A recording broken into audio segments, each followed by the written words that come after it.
Le représentant spécial du secrétaire général des Nations Unies pour l'Afrique de l'Ouest et le Sahel est à Conakry. Mahama Saleh Anadif, arrivé à Conakry dans la matinée du lundi 13 septembre, a rencontré la junte militaire, l'ancien président Alpha Condé, le leader de l'UFDG ainsi que des représentants du RPG Arc-en-Ciel, ex-parti au pouvoir.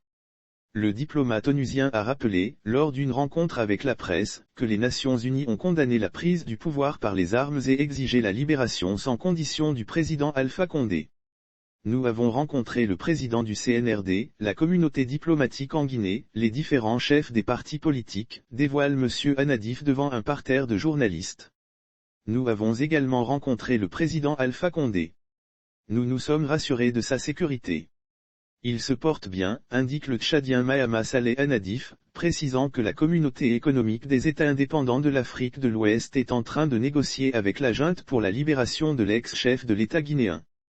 L'émissaire d'Antonio Guterres affirme que les conclusions qui seront issues des consultations, qui s'ouvriront demain mardi, vont guider la feuille de route de la transition.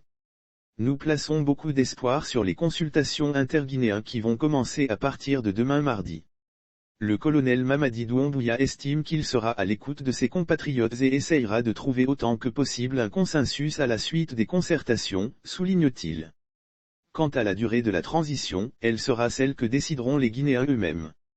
Nous sommes en concertation avec la communauté économique des États indépendants de l'Afrique de l'Ouest. Nous voulons une transition d'une durée raisonnable.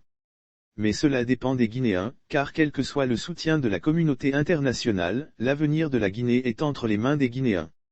Il assure que les Nations Unies, la communauté économique des États indépendants de l'Afrique de l'Ouest, l'Union africaine et tous les partenaires commencent à s'interroger sur la recrudescence des coups d'État en Afrique. C'est un phénomène inquiétant qu'on peut interpréter par un recul démocratique, estime le diplomate, ajoutant que les responsables africains sont interpellés pour voir pourquoi il y a une recrudescence de ce phénomène.